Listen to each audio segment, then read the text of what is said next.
sense to me. Why did God have to die? Why did he have to sacrifice his son or himself, depending on how you want to take a look at it? Why did he need to die on the cross? How does that make sense? What about people who never hear about it? Very common questions that people ask where these things are concerned. And A great deal or more safety? Why choose? Mazda has been awarded more 2026 IIHS Top Safety Pick. Plus, as it is today, still to this day, no one has good answers for these things. This is just the way it's supposed to be. And so a combination of it not really resonating with me internally and it also not making sense to me rationally, that made it very easy for me to disregard it or discard it ideologically once I got the opportunity to. I only returning to it in my late 20s because I was looking for structure and guidance with navigating being married and a father, and then actually fell into truly believing in the religion, but then ultimately deconstructing after a few years. So that was my. But I relate so much to what he is saying. Really an option to not go to church at that age. But through the Sunday school and joining the main congregation afterwards, as I got older, it just really became quickly apparent to me that I had questions that this religion couldn't answer, and that a lot of my questions were met with doubling down on faith and believing without seeing, just things that I couldn't rationally accept for myself. Yeah. And I decided back then that I wasn't going to church anymore. It actually led to a fist fight with my grandfather. Wow. It's a whole separate story. Yeah, swinging on your grandpops, it's crazy work. Um, I've accepted now at 36, Okay. 22 years later, that all the wrestling I've done with myself in the interim to pretend that I'm religious, to fit within this dichotomy in order to date successfully, in order to fit in my community and my environment that I find myself in. Yeah. All of that has been delaying an inevitability, which is me looking in the mirror and deciding that no, you need to be publicly anti-religious. The reason I'm talking around the word atheism is that I don't think that term needs to exist. Right. I would equate it to, and this is not even an argument I came up with originally, I would equate it to waking up and claiming that you're not an astrologer and then needing a word to describe that. You don't have one because it's the default position. Thinking you can read into the movement of the planets and stars and assign things and meaning to human existence is pseudoscience. Right. But I get why we actually have a term like atheist because the default position is theism, right? Most people believe in God. Most people believe in one of the Abrahamic religions. And so you are kind of the odd one out when you don't believe in God. Now, me personally, I'm not an atheist at all. I don't believe in the God of the Bible. That's for sure. I don't believe in the Abrahamic God. I'm not necessarily opposed to the idea of some kind of intelligent design or some kind of mind that is orchestrating things to a degree, but this idea, this character that we see put forth by the Abrahamic religions, particularly Christianity, of a benevolent, kind, loving, merciful God that is all-knowing and all-powerful. To me, that's just utter rubbish and bullshit. Take a look at the state of the world. How can this God, who pretty much all Christians, and you can extend this to Jews and Muslims as well, but let's focus on Christians going forward. Just understand many of these critiques apply to those other belief systems as well. How can you, as a Christian, believe in a God that intervenes in the lives of people all the time, sometimes at their request, sometimes not, right? Many Christians will see a person who is saved from a car wreck, saved from a disease and illness, even if they're not a believer, and will attribute that to the hand of God. You believe in a God that does that, but then will gladly, on more often than not, more often than not, will sit back and watch a 4-year-old girl be raped by a man, an adult man, right? He could do so many things. He could strike him dead. He could change his mind. He could make him sick. He could have people show up and rescue the girl. Cost him nothing at all, right? But more times than not, he sits there and just watches this girl be violently abused. And that's just one very tiny, small example of the kinds of unnecessary evil that is on the earth, right? That he just watches and allows to happen. But then you believe that he sometimes intervenes because he's good. If he intervenes because he's good, he would always intervene. If You might think Playhop is for kids, but let me prove you wrong.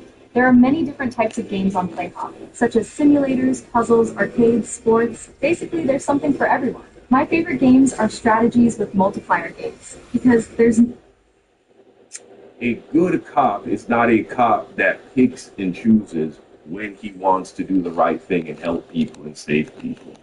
Okay? That is a narcissistic, selfish megalomaniac who is doing this for an ego trip and for his own selfish purposes. If he was doing it because that was his nature, he would always do it when the opportunity presented itself.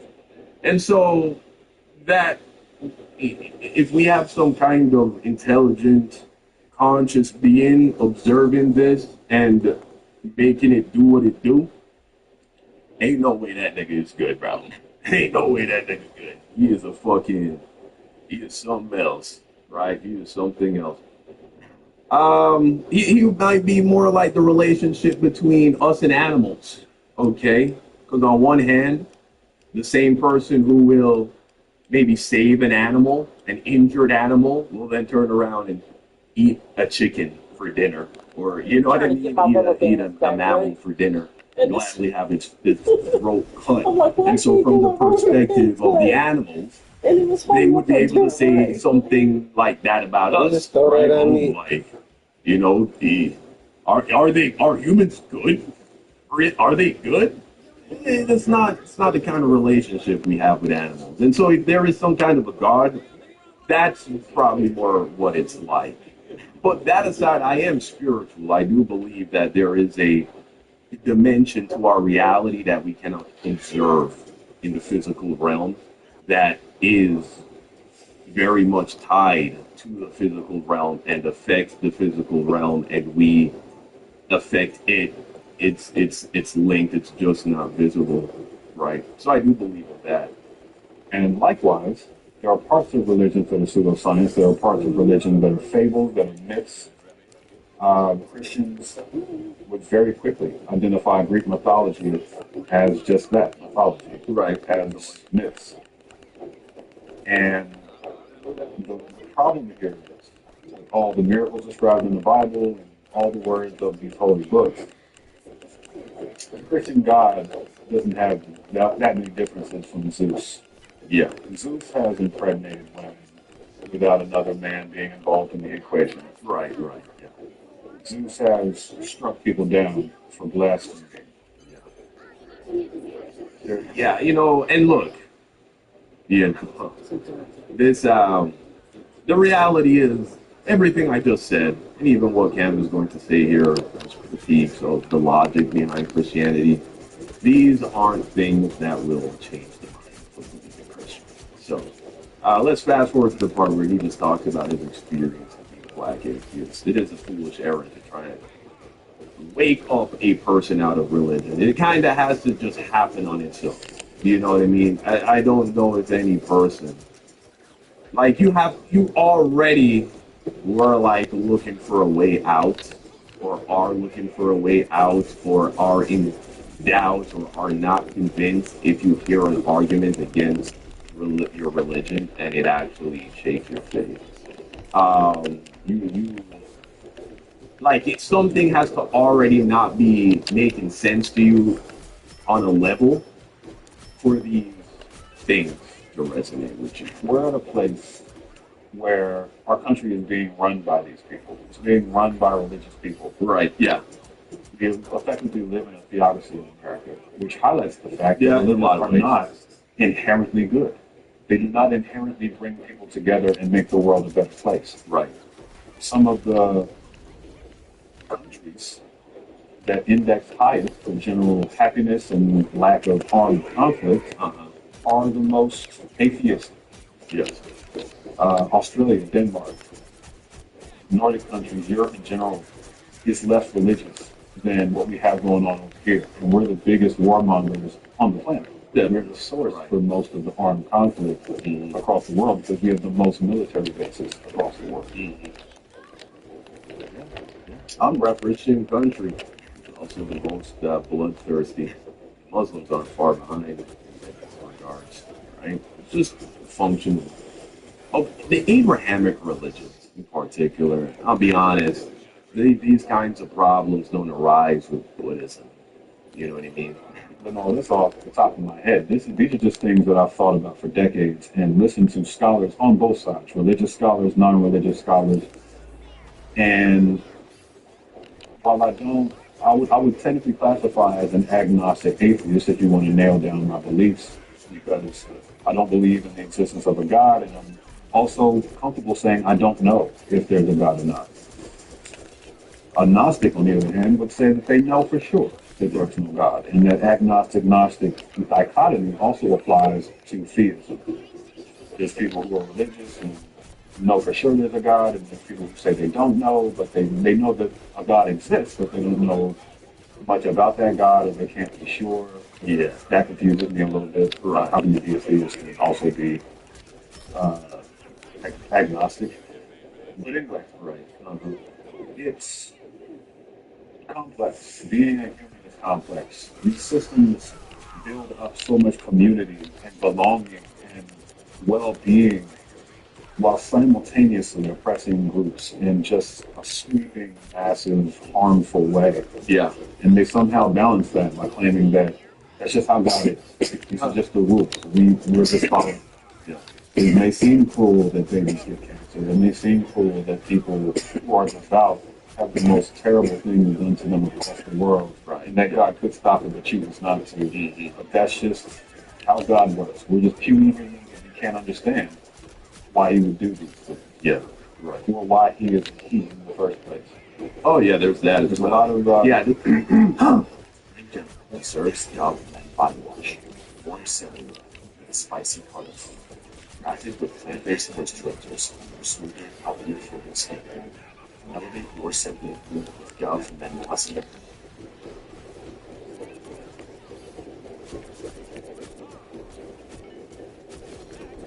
Employer-sponsored insurance doesn't have to be group insurance.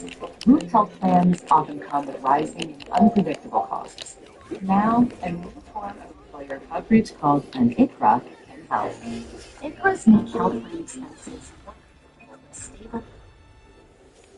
Yeah, does God have a dick? Does God have a penis? Does he have testosterone? like walking through Bible clearly says God is not a man. with y'all as I kind of talk out loud, or think out loud. But it's just a conflict I've wrestled with for a long time.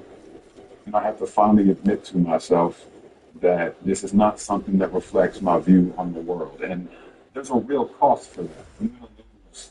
I mean, there is a George Carlin joke that talks about how if there is a God, he definitely is a man because only a man could fuck shit up this badly, this poorly. And all you got to do is take a look at the state of the world that is ran pretty much by men. And, I don't know what other conclusion you would come to. Yeah, right. Subscribers. Usually women that hold families together. When a family does fall apart, it's the woman that steps up and takes care of the child and makes sure they're okay and all of that. Women are the caretakers. Women are what keep our society together, to be honest. That prevent it from like devolving into just like complete and total anarchy, bro. And before you say I'm just saying that to say that and to pander to women, we don't have too many examples of matriarchal societies, but we do have documented a documented example of one that was incredibly successful in regards to the health of the community, and that, of course, was the Native Americans. The Native Americans, they lived in a matriarchal society. That is where the resources, the power transferred through women. Women were in charge. Now, it's not that men didn't have positions of power and authority in Native American society, but for instance, let me read you something. Many Native American and indigenous communities traditionally operated under matrilineal and matriarchal systems. That lists a few examples.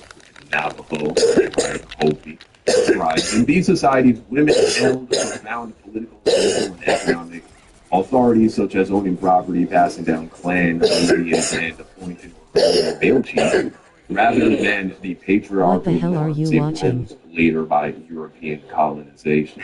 This is also something that some reaction channel on YouTube, Young Dom reacts or whatever. And you know what was a key component or characteristic of these societies? A lack of homelessness. Nobody ever wanted for the necessities. Okay. It was a given that everybody who was considered a part of the community, a part of the tribe, would be fed, would be clothed, would have shelter. If anyone was starving, it was because they were all starving. That's all I'm saying. Now let me learn. When men are in charge, well, you see, we have what we got. We get what we got. That's what.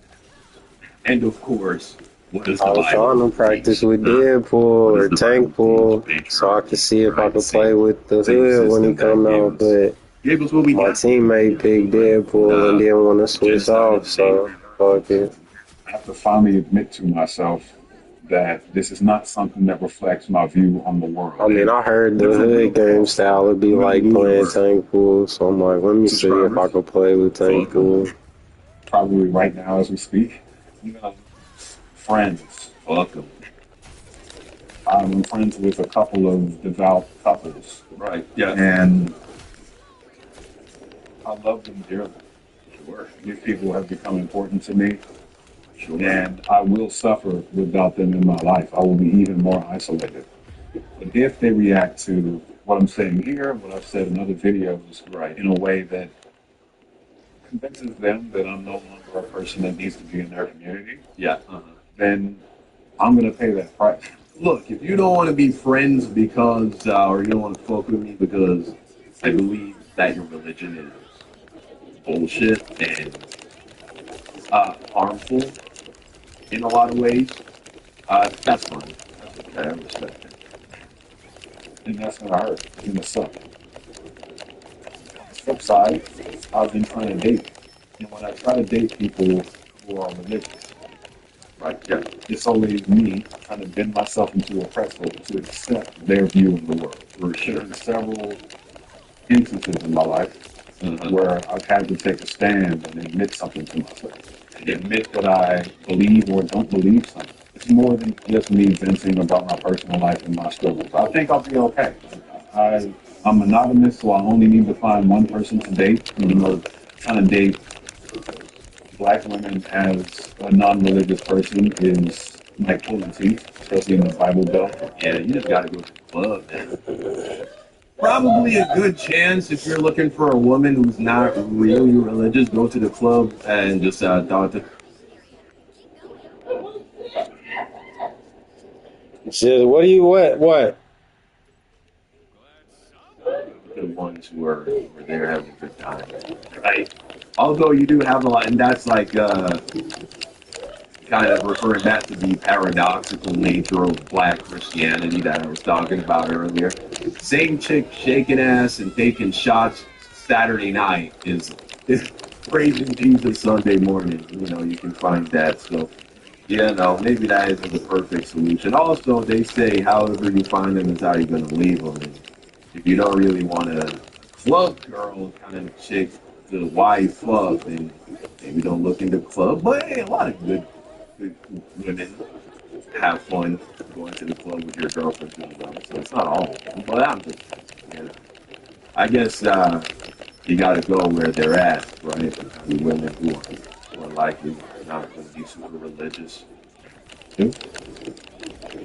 I'll be okay. You know what I'm saying? I'm relatively privileged compared to other people in these positions, especially people in the queer community who have to come out. I'll be fine.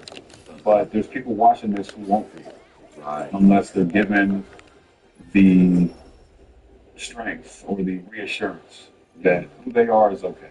That what they're choosing. Definitely makes it would make it harder, yeah, to try and find a black woman to date though. If you're not, it lowers the people you have to select from. I'm not married to a black woman, but my mother is a black woman, and she was divorced from my father, and most certainly she definitely would not have married. She remarried to my stepfather, and she definitely would not have married a man who didn't believe in Jesus. He wasn't a very religious man when she met him, right? Uh, Still not a super religious guy, I would say, in terms of he's not going to hit you over the head with the Bible. He's not that guy, but goes to church every Sunday, prays, believes in Jesus, all of that. And she definitely would have, right? And so, yeah, point is, they're good quality women out there, black women, who are just off the market for you if you're not a Christian. And so, yeah, that's rough. Rough. If that's what you're looking for, obviously. Do with their life is okay, and that their belief or lack of belief in these systems is also okay. To make it plain, I think religious systems, religious institutions are problematic. I think they've caused more harm than good. And I think while they give individual people something to aspire to, something to live their lives by, and use as a guiding light, they also separate us inherently because of that doctrine that comes from those books. For sure. For sure. I can talk forever about this, at length, but I think I've achieved the main purpose, which is to clarify where I stand. I think in previous iterations of my discussions around this topic, I made it clear that I think intelligent design is a thing because black women exist, and I'm not completely refuting that. I still only date black women; they're the only people I'm interested in, so I do think they're that special. But I am revising my statement about intelligent design, which is half tongue-in-cheek. To be very completely honest about where I am, I fully accepted that I'm not religious, and while I'm not fully comfortable with the term atheism, because again, I don't think it should exist, I'm absolutely an atheist. Okay, well, there you have it. Cam James, ladies and gentlemen, right? Coming out of the closet, the atheist closet, I suppose we could. But yeah, y'all let me know what you think in the comment section down below. Truly is a scary experience, I imagine, for a lot of black people, right? To do that kind of thing. And I get it. I understand, and to some extent, I can relate. I think I'm kind of an unusual person in the sense of I don't really worry about shit like that. You know what I mean? Because it's just fair, right? I was talking to my mom about this, who again is a very devout Christian, and if I were to summarize my spiritual ideology and create a whole religion around it, right? The core idea, you could summarize it in multiple ways. One of the ways in which you could summarize it or condense it is my religion, my spirituality is to just be passionately unafraid. Anytime you make decisions out of fear, is bad. That's my honest to God opinion, right? I believe that whenever you want to do something, if the thing that's stopping you is you are afraid of some outcome, then that's not the right decision to make. You should do what you want to do, right? And obviously, I don't mean this when it comes to like violating the laws of physics. You're like, oh, but what if you want to jump off a cliff? Well, you don't because you're afraid you're going to die. No, it is a certainty that you will die. You are jumping to your death if you jump off a cliff. That is what you are doing. I'm talking about things where you don't have any reason to be convinced that that is the way things are going to go. If you jump off of a 100-foot cliff, you're going to die. But if This you nigga's stupid. start a YouTube channel, for instance, you have no reason to be certain it's not going to work out.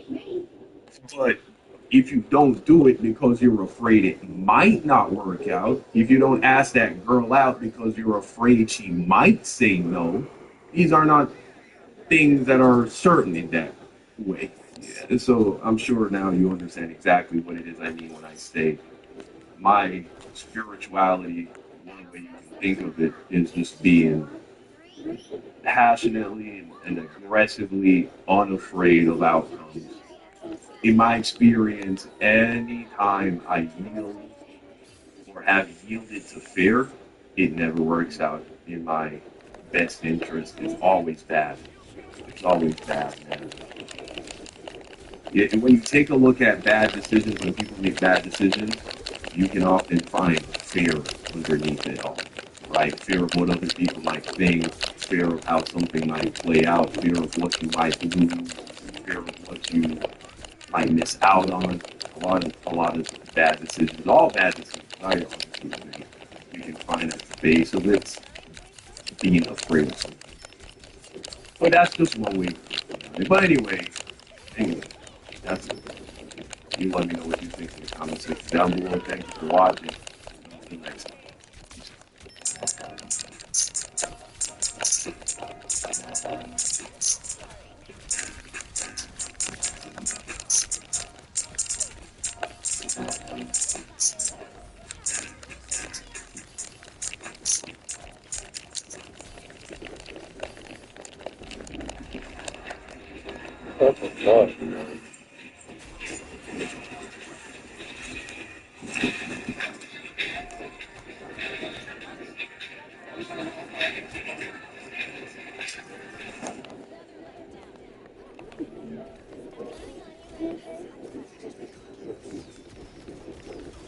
Professional recording studio. USB sitting out there, power USB, USB audio interface. I don't see. Somebody down, man.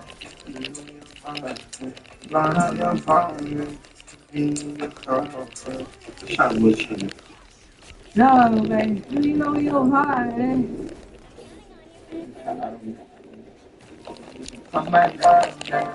You know you're high.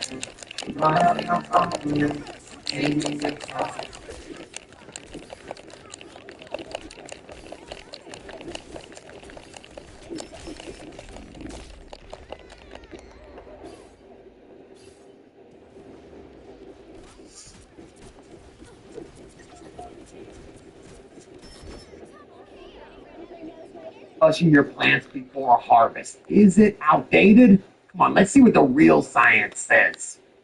But before we do, today's video is brought to you by Real Grow Lab. If you want to connect with the best growers from all over the world, get tips and tricks on how to grow the dankest plants possible, and not have to worry about the censorship we get from YouTube, Facebook, and Instagram. Go check out realgrowlab.com. Get all kinds of great Grow Talk Q&A. Plus, see all the stuff YouTube won't let me show you in these videos. Sign up and join our growing community over at realgrowlab.com. Or download the app at the Apple or Android App Store. Now let's get back to today's video. Notice if there is too much nitrogen at the end, sometimes it looks a little bit different. Oh yeah, you'll get that. Oh, yeah, you get like a different kind of like something in there that did not burn. Okay, so the idea is flushing. You want to get that excess nutrient out the last couple of weeks before you harvest. And how do we typically do that if you are Go home, you want to go to gym. Flushing is just giving the plain water. Sometimes they'll give it some kind of enzyme, but mostly just giving it plain water.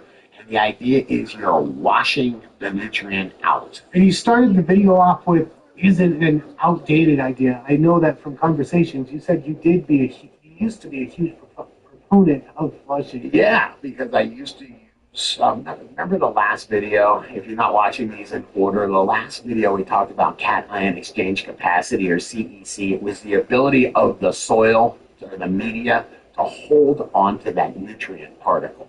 That's a big, the media that you have or that you choose has different holding capacities, different cation exchange capacities. What I was using, remember I came from deep water culture, which is no media. So therefore you can wash that off the roots very easily. You can wash those nutrients off the roots and dilute them.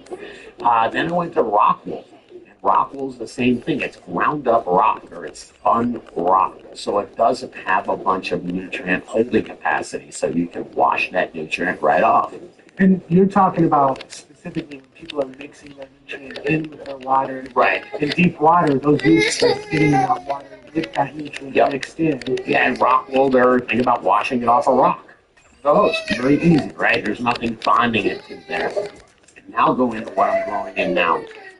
I'm growing cocoa, or whether you grow cocoa, peat, or organic, all those have very strong negative, or they have the ability to hold a lot of nutrient. That's why it takes a lot of water to flush out some medias, because they're bonded in there. So flushing in like deep water or rock wool, just add some water and it flushes it right out. But if you're growing in cocoa or organic, you can flush, but it's not really doing anything. No, these things are double bonded to the media, or calcium and magnesium. All those things, man, are double bonded to the media. Not double bonded, they're bonded to the media. So just washing them off is going to take a lot of water. Okay, let's talk about a couple of other aspects of this, because not only does it seem ineffective with a lot of the stuff that people are doing, Sure.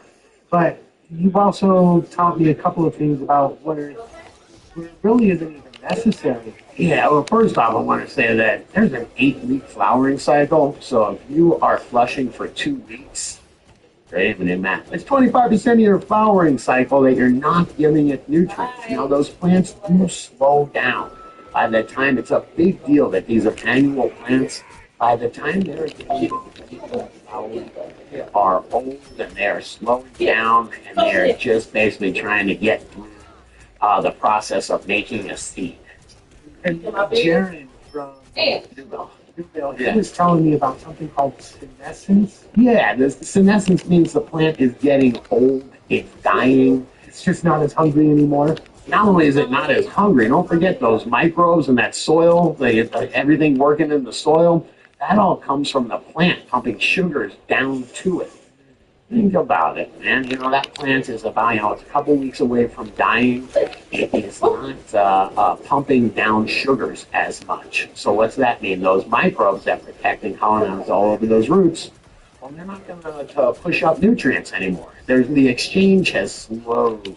So it's called senescence. So the microbes aren't getting the sugar, so they're not making the trade to push those nutrients. Yep. So guess what they're doing with the nutrients? They're just holding them, man. They're making more microbes. They're making proteins out of them. They're holding them, because what normally happens in nature is the seed will drop from that plant, and then another plant will grow. Okay, so it seems like the idea is we want to make sure we're not getting all of those excess nutrients. And which nutrients in particular?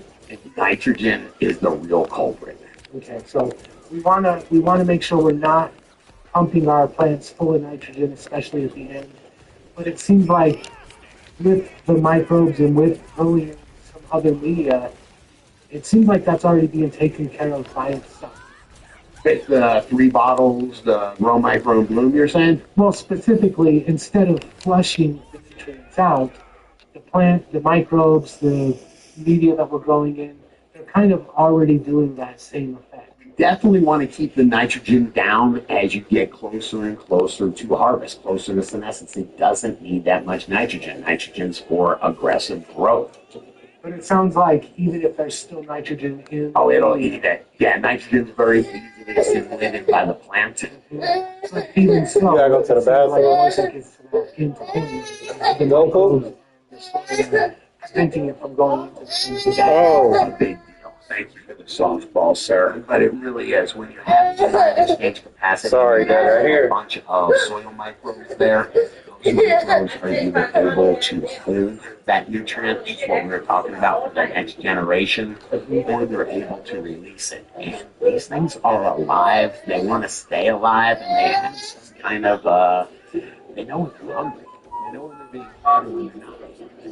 Yeah, I feel like we should use this video to plug recharge, so I'm just going to plug it at the end. Recharge makes a lot of this stuff possible. Yeah, all those microbes in the soil take care of the hard work for you. They take care of the balance. They can either hold that nutrient or they can release it based on the signals that they're getting. It's huge. But that is just my stance on the matter. I grow dots, so I keep the right nutrients at the right time to recharge. So if there is some nutrient left over in the soil late in flowering, it sequesters it and holds it. And then I match the media. So I grow in cocoa with a bunch of organic materials in there, and it holds the nutrients where I want. It does exactly what I want and gives me dank harvests. So I don't worry about flushing anymore, but what about you? Are you still flushing? Let me know in the comments. And if you like this video, please hit that like button, smash that subscribe button, share this video with another grower you know, and check out the other couple videos YouTube's recommending. I think you'll dig them.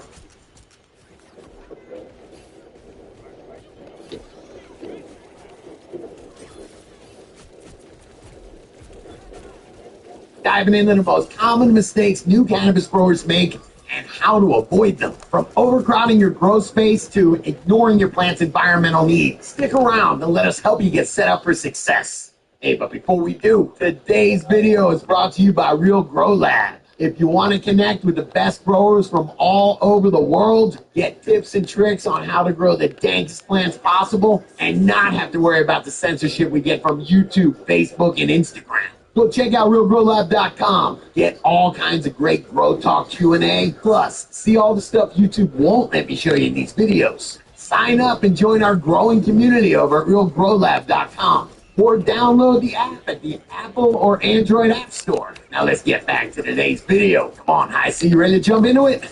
I am. As a kind of new grower myself, Sure. I'm falling victim to some of these, I have to admit. So Sure. let's jump into the what do we got, 5 very common mistakes new growers make. Yeah, come on, these were easy. I got the first one if you want. Yeah, let's jump into the first one. What is it? Overcrowding, putting too many plants in too little of a space. It's so exciting. You get your little 2x4, your 4x4 grow tent. All of a sudden, you're popping 10 packs of seeds. You want to just grow. And man, it's a big mistake to overcrowd. Too many plants in too little of a space. It's going to cause problems. So what are the problems with that causes? First off, once the plants are touching each other, you start making microclimates where one leaf is laying on top of a leaf. It's not the same temperature and humidity in that little area that it is, where your thermostat's at. So those microclimates really make environment susceptible for powdery mildew, bud molds, those type of things. I'm assuming because of poor air circulation. Yeah. With circulation, you also have what we call BPD. You have to have the right temperature and humidity so the plants can off-gas a little bit so they can breathe. So I know when you were teaching me how to prune plants, you're like, hey, we want to make sure these leaves aren't overcrowding each other, aren't touching each other. It's kind of the same thing for one plant when you prune it as it is when you've got plants sitting next to each other. Yeah, plants are alive. I like to think that they they can feel things and notice and sense things. When they're jammed really close together, they grow different than when they're given a lot of space. Okay, and you like to grow those kind of short, bushy plants anyway. Sure. So they need a little bit extra space, I assume. Yes, and I spread them out. I actually grow some that are a little bit bigger, and I do spread them out. I make sure I use bamboo stakes so I don't get those microclimates, so I don't have leaves laying all on top of each other, and creating that perfect environment for a pathogen to get a foothold. Always want nice circulation going. So give me a rule of thumb. I got a 4x4 tent, hypothetically, 4 square feet. How many plants can I fit in there comfortably? Go with 4 to start off with. You can always flower them up really early within a few weeks, but playing around with 4. You might decide the next time you want to do one giant one and just let it grow like crazy. But I think if you don't veg for too long, 1 per square foot, it's tight. But if you're not growing giant plants, you're growing 3 or 5 gallons or something in real buckets, yeah, give that a go. That's that's crowded though. It's as crowded as I would go. Okay. Yeah. All right. Number 2 on the most common mistakes new growers make. Yeah. Environment and not considering your growing environments. And I will say the first thing that everybody does consider regarding environment is lighting. We all know they have to get a bright light in there. So everybody, a lot of people at least will ask the right questions. You'll get that part right because there is different. Today, we're talking about how to really max out your genetics, no matter what genetics you're time to grow, you might as well stack the deck in your favor. So today, I'm going to show you 3 things that make a huge difference. But before we do, this video is brought to you by Real Growers Recharge. If you want bigger roots, fatter buds, you got to check out Recharge. It is packed with microbes for soil health and nutrient delivery. It's like a compost tea, but there's no messing, and it's super easy. So going over to realgrowers.com, use Scotty420, save 20% off your first order. Come on, let's get some yields going, man. All right. You said no matter what genetics, we always talk about genetics being important. Sure. But let's say I want to grow something that's not a super big yielder. You say like a still probably max. Yeah, max out. These are, of course, big buds. Better than. Yeah, of course there's bigger users, but no matter what, there's a few fundamental things you can do to maximize the yield, no matter what the strain. All right, so let's move into it. Tip number 1. If you've been watching the show, you probably know, right? Environment, man, it's environment. We talk about genetics being the first thing, no matter what the genetics are, how we're going to yield. Now it's about environment, right? So we talk about the sunlight, the light being the energy, the carbon being the food, temperature, so to make those transactions happen really efficiently and that biology happen really efficiently. That's pretty much the building blocks of the connection. You want to use plant material as much as carbon, and so you need to pull that carbon out of the air, mix it with the hydrogen, the oxygen from the water, and that's going to make the plant material. So I'm going to take a genius for more light, and then compare that with more CO2, give it the right temperature for them to work together, and bulk a plant. I can understand the CO2. You actively add CO2. Oh, yeah. Yeah, so your light is your energy, right? The light powers whenever the plant can grab that CO2 out of the air. So if you're spinning that light energy machine really fast, there better be something to grab out of the air, right? So you're grabbing it at nothing. So yeah, if you increase your light, increase your CO2, then you just got to give it the proper work. So all those things. And then you mentioned the environment, you mentioned heat. I know you It was always true when I started checking my work within the short one. I'm making that today in about What the hell are you watching? Okay. Now let me lurk.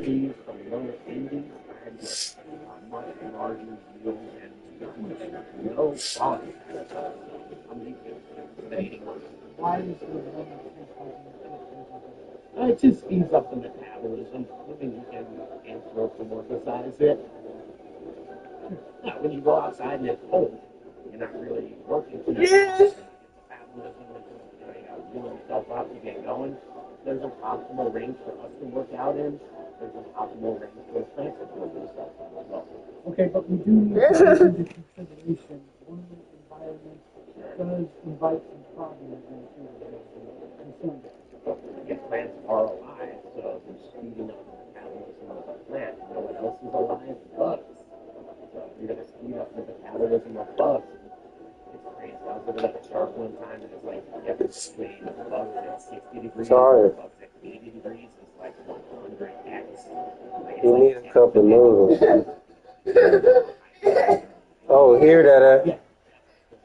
Here. Eat. Try it. Try it. Gotta find out. Yeah. That's so we've got our environment now. Bigger roots, bigger roots, bigger fruits, right? Okay, so what's going on under the soil? T-shirts.